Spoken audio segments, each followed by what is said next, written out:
Bonjour à tous. Je suis content d'être avec vous ce matin, vous prêcher un mot de la parole de Dieu, un mot du roi, parce que si on croit ce matin à quelque chose, on n'est pas grand-chose. C'est la grâce qui nous a donné à quelque chose. Avant, chacun d'entre nous était perdu, privé de la gloire de Dieu. Quelqu'un qui n'a pas Dieu dans sa vie, c'est quelqu'un qui ne possède rien. Il n'y a aucun intérêt. C'est de la poussière, il restera dans la poussière. Mais celui qui a reçu Dieu dans sa vie, c'est quelque chose d'important. C'est quelque chose que Dieu a mis en nous. Il a planté sa parole. Et il nous a engendrés et on est devenus des enfants de Dieu. Là, on devient quelque chose. On devient un homme et une femme intéressants, vous comprenez? Dans le monde, il n'y a rien d'intéressant. Peut-être pour les yeux, mais lorsqu'on est chrétien, on est intéressant pour Dieu. Et c'est ce qu'il faut être. Je suis un intéressé, j'aime la parole de Dieu, je suis à ma place ce matin. Alors je sais que j'étais pas grand-chose, mais Dieu a fait de moi quelqu'un. Gloire au Seigneur. C'était pas prévu avant qu'on chante à la réunion. C'était pas prévu qu'on témoigne, parce que qu'est-ce qu'on aurait dit? Pas grand-chose, on n'avait rien à dire. Peut-être dire des choses dans le monde qu'on connaissait. Mais à l'église, qu'est-ce qu'on peut dire pour Dieu si on ne connaît pas Dieu? Mais lorsqu'on a connu Dieu, on témoigne pour Dieu. Lorsqu'on connaît Dieu, on chante pour Dieu. Et Dieu donne des dons différents à chacun des autres. Vous comprenez? Il y en a qui chantent bien, il y en a qui ont un mot d'encouragement comme ils viennent là donner pour la part de l'Église. Il y en a simplement quand ils prient, des encouragent leurs frères et leurs sœurs à côté. Il y a des serviteurs qui viennent, il y en a qui encouragent l'Église, il y en a qui les édifient, il y en a, vous voyez, qui les préparent. Tout ça, c'est l'œuvre de Dieu, c'est un ensemble pour faire marcher l'Église. Vous comprenez, c'est important que le nom du Seigneur soit béni. Voilà, on va essayer de lire un passage pour la parole de Dieu. Alors, hier, on a été un peu embêté avec la tempête, le plus courant, donc j'ai essayé de lire, voilà, c'est pas grand-chose, et puis c'est pas facile en ce moment, mais Dieu nous aide, que le Seigneur soit béni.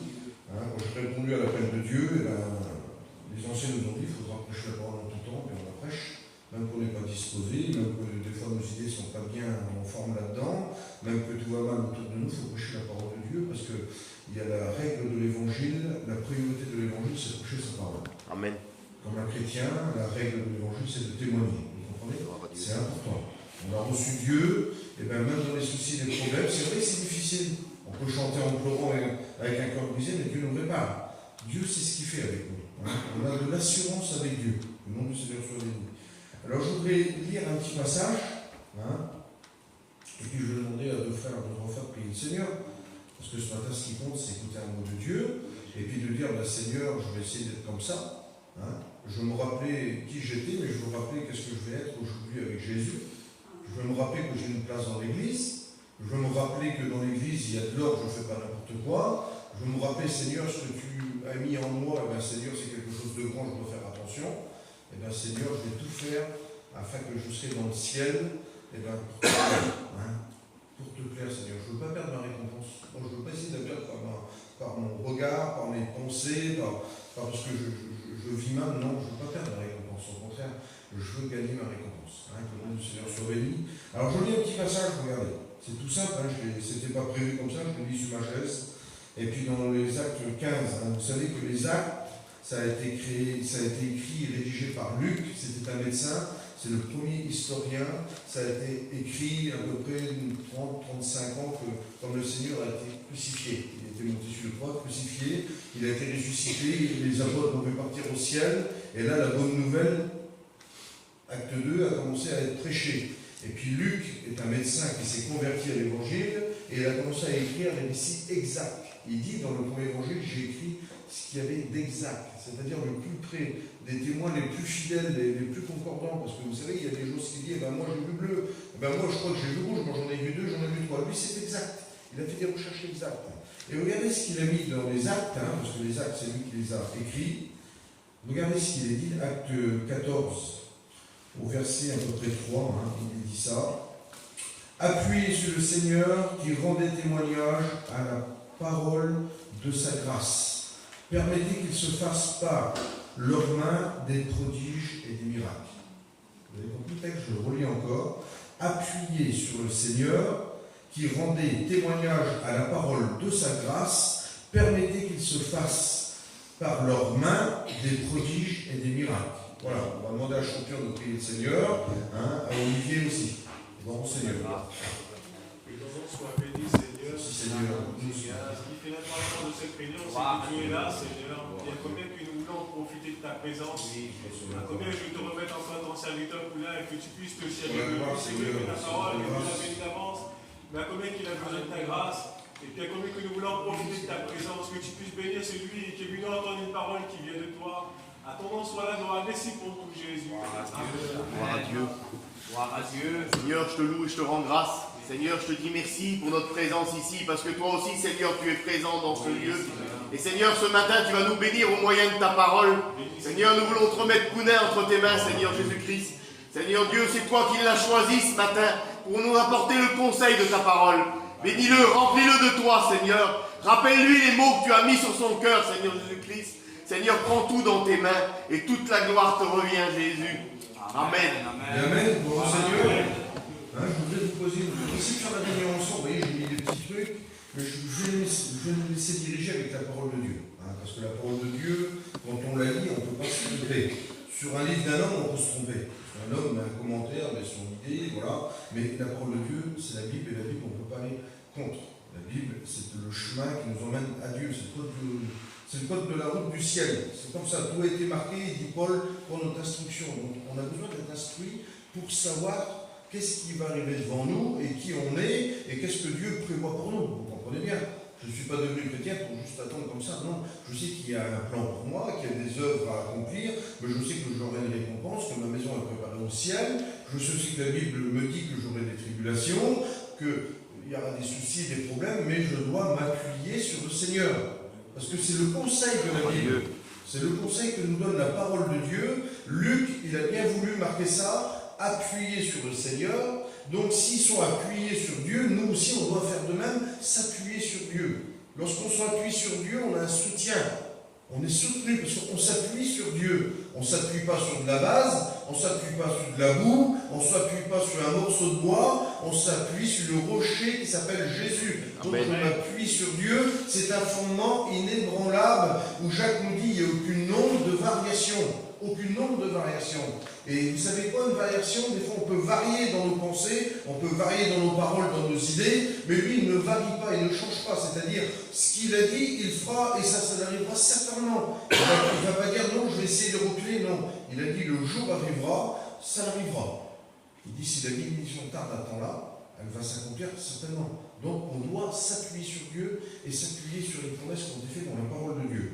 Alors je vais vous poser une question, tout simplement à l'église, parce que la foi vient de ce qu'on entend, c'est la parole de Dieu. Comme des fois les frères prêchent, je me dis Seigneur, j'y crois à la parole, parce que si c'est marqué, ça peut le faire. Là, il y a à peu près 30-35 ans que le Seigneur est parti au ciel, et puis là, par les mains des apôtres, il se passe des prodiges et des miracles. Vous le croyez ça? Qu'un serviteur de Dieu, quand il prêche, quand un chrétien dit quelque chose, la vie peut être changée, bouleversée, il peut se passer des prodiges et des miracles. C'est pas derrière nous ça, c'est toujours d'actualité. Et si on comprend ça, les réunions changeront. Ta vie chrétienne changera, ta bénédiction, elle changera. Tu vas me dire comment, Seigneur? Ben dis oui, parce que ta bénédiction va changer, tu l'attends. Mais en écoutant la parole de Dieu, si tu sais que Dieu, il n'y a aucun nombre de variations, eh bien tu seras béni. Parce que c'est par la foi qu'on est béni. Si Dieu a dit dans le livre de Deutéronome, il dit, je bénirai ton départ et ton arrivée. Il dit, je demanderai et j'ordonnerai à la bénédiction qu'elle soit avec toi. Elle ouvrira son beau trésor, le ciel. Et puis Jacques, il dit, tout don parfait descend du Père des Lumières. Amen. En qui, en lui, il n'y a aucune nombre de variation. Tout ce qu'on fait ici sur la terre, c'est bien, mais tout ce qu'on reçoit de Dieu, ça vient du ciel. C'est la parole de la grâce. Vous savez que la grâce, le rappel de Jean, Jean le Baptiste, Jean, il a dit la grâce et la vérité est venue par Jésus-Christ. Donc la grâce est venue par Jésus. Sans la grâce, on ne pourrait rien s'approprier des choses de Dieu. Nous, les païens, on n'avait le droit à rien. Rappelez-vous ce petit passage dans l'Évangile où cette femme vient trouver Jésus.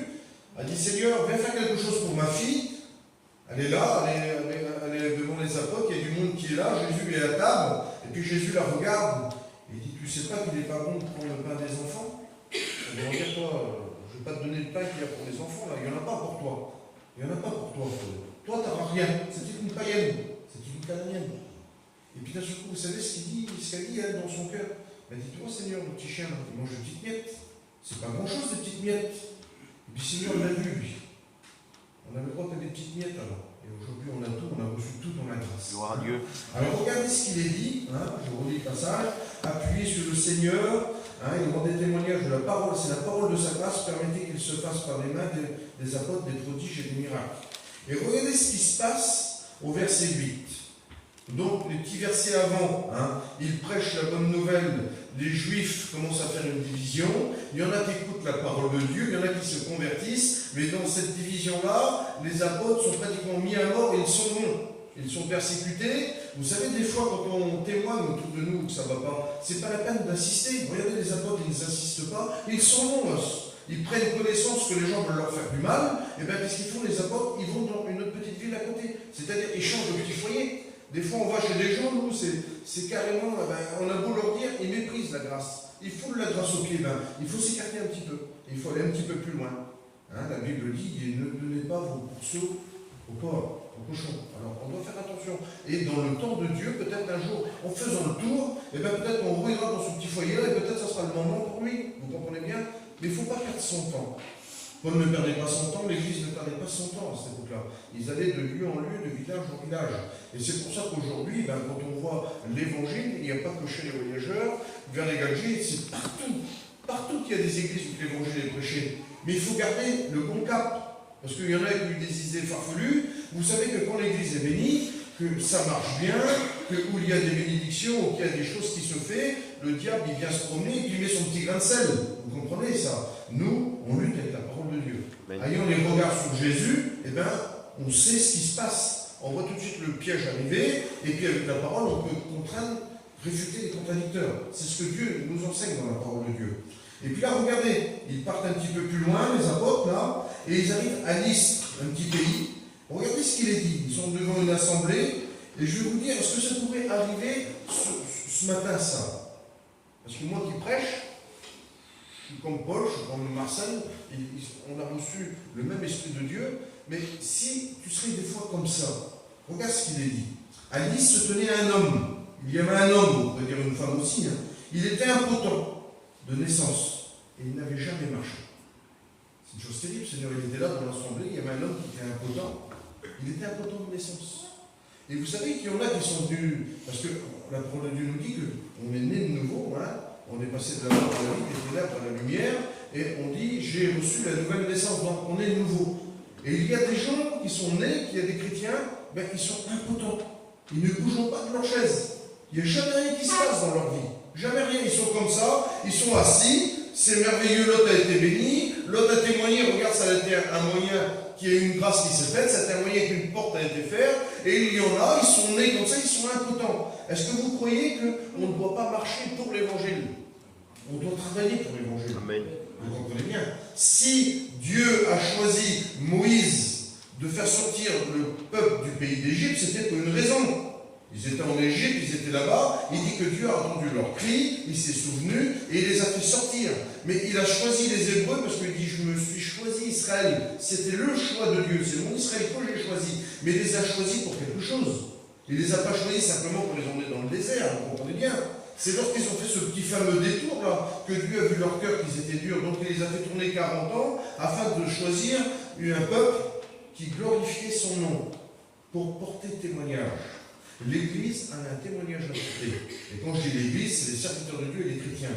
Si on est là ce matin, c'est pas simplement pour écouter la parole de Dieu, mais il faut rentrer en nous-mêmes qu'on a reçu quelque chose dans notre cœur, et cette chose qu'on a reçue, on doit le faire valoir. On a reçu la perle de Grand Prix, une fois j'avais fait un message ici, les perles, si on les prend, on a reçu une perle de grande valeur de culture, si on la prend et qu'on la cache dans un placard, elle meurt, elle ternit. Elle ternit cette perle-là. Elle n'est pas faite pour être cachée dans un placard, non. Cette perle-là, quand on la prend, qu'on fait un trou et qu'on fait un collier avec, elle vit avec l'humidité du corps qu'on a là. Vous voyez? Et elle se nettoie, vous savez avec quoi? Pas avec de l'huile de tournesol, pas avec de l'huile, je ne sais pas moi, avec de noisettes ou tout ce que vous voulez, non. Elle se nourrit et elle se nettoie avec de l'huile d'olive. C'est spécial, Seigneur. Ça peut être avec une autre huile, non. Et vous savez que l'olive d'olivier dans la parole de Dieu, c'est une bénédiction. L'huile d'olive, c'est une bénédiction. Quand ils étaient dans dans le tabernacle, ce n'est pas de l'huile de tournesol qu'ils ont pris, hein, ou de l'huile de maïs, non. Ils ont pris de l'huile d'olive pour que les lampes brillent jour et nuit. Vous comprenez, c'est important. Et là, regardez, il y a un homme qui est là, il est impotent, lui, hein, voilà. Mais d'un seul coup, tout va changer pour lui. Il écoute le message de la parole de Dieu. Vous croyez que toi, tu peux changer, toi? Toi, peut-être qui es honte, toi qui es peut-être paralysé toujours sur ta chaise, toi qui veux faire des choses et des prodiges et puis par ta honte, ou pas, parce que tu n'as pas cette force, et bien t'es là, t'es comme impotent. Regardez ce qu'il est dit, lui. Il est écouté par les Paul, et Paul, ayant les regards fixés, voyant qu'il avait la foi, pour être guéri. Regardez ce qu'il lui dit. Il lui dit d'une voix forte, lève-toi et mets-toi sur tes pieds. Et vous savez ce qui se passe d'un bond? Il marcha avec Dieu. La parole de Dieu est capable de te dire ce soir-là, toi qui ne fais pas grand-chose pour Dieu, parce que, excusez-moi l'expression, on ne peut pas dire ce qui n'est pas. Il y a des gens qui ne font pas grand-chose pour Dieu. Ils ont été sauvés, point final. Il y en a qui sont dévoués pour l'évangile. Hein, moi je connais l'Église, depuis le temps que je suis là, je sais qui est vaillant pour le Seigneur, je sais qui a du zèle pour le Seigneur, je sais qu'il y en a qui essaient de faire tout sans prendre la place des frères ou des sœurs, mais ils essaient de faire de tout leur cœur une petite chose. Et puis il y en a pour eux, c'est banal. Ils ne prennent pas en considération que dans l'Église, on a chacun un rôle à jouer, comme le corps, chaque organe a un rôle à jouer. Hein, qu'est-ce qu'il dit, la parole de Dieu? Je vous ai prêché une fois sur le corps du Christ. Hein, la main gauche, on ne sert pas à grand-chose, mais j'en ai besoin. Vous comprenez bien? Il y a plein de choses qu'on croit qui ne servent pas, mais on en a besoin. On a besoin de vous. Le Seigneur a besoin de vous. Le Saint-Esprit a besoin de vous. Vous comprenez bien? Il est dit que Jésus rajoute à l'Église. Le Saint-Esprit rajoute à l'Église. Mais pour rajouter, il faut avoir connaissance de la vérité. Et on va voir ensemble dans la parole de Dieu. C'est-à-dire, là, je me promène dans Vannes, là. Hein, je me promène dans Vannes, je vais au magasin, je vois quelqu'un. Ah, ça va, mon frère, ça fait longtemps que je t'ai pas vu. Oui, t'as vu, je suis chrétien maintenant. Quelle beauté, Seigneur, je suis la grâce que j'ai trouvée, je suis bien. Ah, t'es chrétien? Mais oui, on fait des petites réunions là-bas à Vannes dans la zone, pas de problème. Eh bien, c'est bien. Et puis là, souvent, il dit, tiens, je vais aller voir ce qui se passe, le garçon. Voilà, c'est le maman de Dieu, une petite parole tout simple. Toi, tu as passé comme ça dans le magasin, tu t'en attendais pas, mais tu as témoigné que le Seigneur a fait des grandes choses pour toi. Il vient là, le serviteur vient derrière, il prêche la parole de Dieu, et voilà qu'il se convertit. Mais Dieu rajoute à l'Église. Amen. Mais il y a un moyen aussi de bénédiction. Vous comprenez bien. Sinon, si Dieu les rajouterait et qu'il les poserait comme ça ne sert à quoi qu'on prêcherait nous? Ça sert à quoi que les apôtres dans la parole de Dieu, qu'ils ont été dans tous les contrées évangélisés? Ça sert à quoi? Donc Dieu rajoute à l'Église. C'est lui qui rajoute. C'est sa grâce qui rajoute. Mais on a le moyen de les amener. Il faut les amener au ruisseau de Dieu. Il faut les amener sur le terrain de Dieu. C'est le rôle qu'on a reçu, nous chrétiens. Amen. Israël avait reçu le rôle dans le désert là-bas. Hein, ils étaient façonnés par la parole de Dieu d'être des témoins. Parce que c'est mon nom que je vais invoquer sur vous. Vous comprenez bien? C'était des témoins. Mais voilà, Paul est dit, la plupart n'ont pas entré dans le pays promis parce qu'ils n'ont pas été agréables à Dieu. Il faut être agréable à Dieu. Vous comprenez? Il y a une considération, il y a une grande importance, il y a un grand danger lorsqu'on n'est pas agréable à Dieu. Jésus disait, mon Père m'exauce parce que pourquoi? Oui, mais c'est Jésus. Ah, c'est ton Père, oui, mais je suis agréable. Je suis agréable, il m'exauce. Et lorsqu'on est agréable à Dieu, c'est long la bénédiction parce que ça passe par l'homme. Vous comprenez? Quand on prend Isaac jusqu'à Jésus, ça a mis un temps infini. Il y a eu des problèmes, il y a eu des manquements, il y a eu des difficultés, il y a des hommes qui n'ont pas été à la hauteur, il y a eu des soucis. Mais c'est parce que ça passe par l'homme. L'homme a besoin de toujours se perfectionner. Des fois, vous avez vu, on monte, allez, je vais vous parler de... Tiens, je vais prendre des petits morceaux de bois, on en met 5, c'est merveilleux. Et le 6e, d'un seul coup, on met la pointe de travers, paf, tout par travers. Ça, c'est l'œuvre de l'homme. L'homme est maladroit, mais Dieu redresse tout ça. Vous comprenez? Dieu redresse tout ça. Et c'est lorsqu'on se fait redresser, et bien qu'on arrive à la perfection. Parce que dans la grâce, l'homme a besoin de se perfectionner. Dans la grâce, le chrétien a besoin de se fortifier. Dans la grâce, le serviteur a besoin de la force du Saint-Esprit pour prêcher. Amen. Vous comprenez? Dans la grâce, le pécheur en a besoin pour être sauvé. Dans la grâce, le rétrograde, il en a besoin pour être établi. Vous comprenez bien? On a toujours besoin de la grâce. Alors cet homme-là, il écoute parler Paul, hein, et il lui dit, Paul, lève-toi. Moi, je te dirais, moi, je ne sais pas. Hein, je ne suis pas un prophète, et puis j'en ai jamais eu l'occasion d'avoir une révélation, quelque chose comme ça. Mais c'est quand je dirais, tiens, je vais prendre Julien, excuse-moi, Julien, c'est un copain, on a l'habitude, on se connaît bien, comme les garçons, tout le monde qui est là. Tiens, lève-toi, Julien. Lève-toi. Oui, mais j'ai pas de jambes. Lève-toi, tu vas marcher. Mais celui se lève, il marche. Parce que je l'ai dit, moi. Mais il a dit, c'est la parole de Dieu qu'il a écouté. C'est Dieu qui l'a écouté, c'est pas moi. Bon, Paul a transmis ce qu'il avait reçu dans son cœur. que Dieu lui avait donné. Parce que Paul avait reçu la parole de Dieu, vous comprenez? Et c'est pour ça qu'il l'a marqué ici, qu'il a marqué tous ces exemples-là. C'est pour ça qu'il dit, l'auteur, Romain, à la fois il y a ce qu'on entend, l'auteur aux Hébreux, et ce qu'on entend, c'est la parole de Dieu. Amen. Et ils ont obtenu ce bon témoignage. On doit obtenir ce témoignage-là. Et puis regardez ce qui s'est passé. Donc ça c'est bien. Paul prêche, il y a une bénédiction. Je ne sais pas si ça t'a fait du bien ce que j'ai dit là, mais si tu es un petit peu mobilisé dans l'œuvre de Dieu, si tu es un petit peu impotent, je veux dire comme ça, c'est marqué dans la parole de Dieu, alors je le dis, je n'ai pas d'autres mots. Si tu es impotent, c'est quelqu'un qui est impotent, c'est quelqu'un qui ne bouge pas. Et bien, si tu veux du zèle, demande à Dieu, il va te donner. Amen. Excuse-moi, quand tu es devenu chrétien, Dieu t'a donné un petit pactage. Il nous a donné un petit habit. Il nous a donné des armes. Et puis dans ces armes, dans le petit pactage qu'il nous a donné, dans ce beau petit ensemble-là, il y a les chaussures du zèle. Tu comprends? Peut-être que tu les as pas mis à tes pieds. Dieu ne va pas te les mettre de force. Il a préparé ça. Il a dit quand même, mets ton cax. J'en ai besoin, Seigneur. J'en ai besoin de mon cax. Pour les mauvaises pensées. J'en ai besoin, oui. Et tu as besoin de bouclier. Pourquoi, Seigneur? Tu peux le dire, mais il faut t'envoyer des flèches, il ne va pas te faire cadeau. Et tu vas faire quoi avec le bouclier? Tu pourras les arrêter. Amen. Et puis tu vois l'épée là, tu vas la prendre, pourquoi faire? Avec ça tu vas combattre. Tu vas combattre l'ennemi.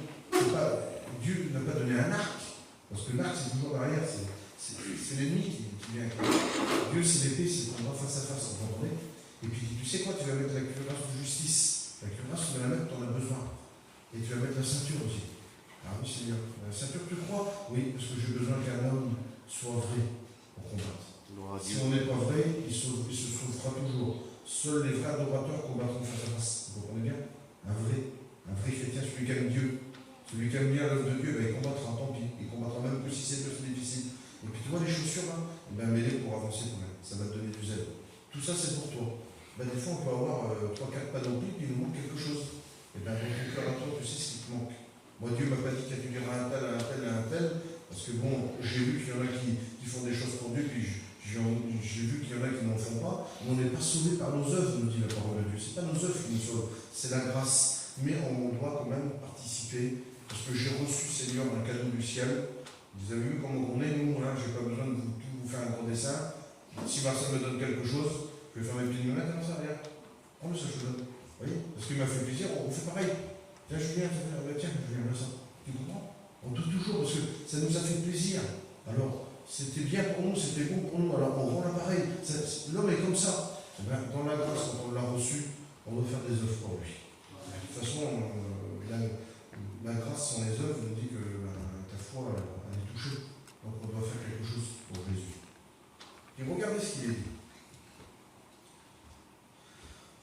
Là, je vais lire un petit passage, et vous allez me dire lequel petit verset qui serait bon à prendre, donc, ce que vous voudriez, je vais le lire et je vais vous poser la question. Regardez ce qu'il est dit. Paul et Barnabas ont eu un débat et une discussion avec les frères, et ils montèrent à Jérusalem vers les apôtres et les anciens pour traiter une question. Après avoir été accompagnés par l'Église, écoutez-moi bien ce que je veux dire. Après avoir été accompagnés par l'Église, ils poursuivèrent leur route à travers la Phénicie et la Samarie. Regardez ce qu'ils faisaient. Ils racontaient la conversion des païens, c'est-à-dire les gens qui s'avaient converti, et ils causèrent une grande joie aux frères. Qu'est-ce qui est important dans ce petit passage dans la parole de Dieu? Moi qui a touché mon cœur. Ils racontèrent la conversion, c'est merveilleux, ils partent évangéliser, mais ça passait quelque chose. Ils ont causé quelque chose. Et je voudrais que moi, vous, avec Marcel, avec les garçons, vous qui êtes là, la petite majorité qui sont là, parce que je ne veux pas parler à ceux-là qui ne sont pas là, mais je ne sais pas, cette petite parole a touché mon cœur. Causer une joie où on passe. L'église, allez, on va dire comme ça, l'église de Vannes, elle causait une joie. Causait une joie, c'est-à-dire, il est venu, moi j'ai entendu des dizaines de fois des personnes qui m'ont dit ça, dit comme les garçons sont venus, le terrain a changé. Il y avait des ténèbres, il y a eu de la joie. Ils ont causé quelque chose. Causer une joie pour les frères. Quelle beauté, Seigneur, d'être un moyen de causer quelque chose pour un frère. Un moyen de t'encourager. Un moyen de donner une parole de sagesse, je ne sais pas, un moyen de tendre la main à relever son frère. Pas un moyen de dire, ah ben mon frère, t'as vu, si c'est comme ça, c'est parce que t'es pas bien, quoi, ou parce que sinon, pas tuer son frère. On doit être le gardien de nos frères. Vous comprenez ça? Gloire à Dieu. Et ça, je n'ai pas besoin de vous le dire. Pas besoin de dire, ben lui, il chante mal, il ne faut pas le laisser chanter, oh là là. Ou t'as vu, lui, la semaine dernière, la vie de Patachon qu'il a amené, non? De causer une joie dans son frère, de dire, oh, pourquoi mon frère, dans la grâce, il n'y a pas un péché qui résiste devant la grâce. Vous savez que j'ai mis ça, j'ai mis une petite pensée, je voulais vous prêcher de la grâce, j'ai mis ça. Il n'y a pas un péché qui résiste devant la grâce. C'est effacé instantanément. Il y a combien des fois de frères et sœurs qui tombent dans le travers parce que pourquoi? Ils n'ont pas pris garde, ils n'ont pas fait attention.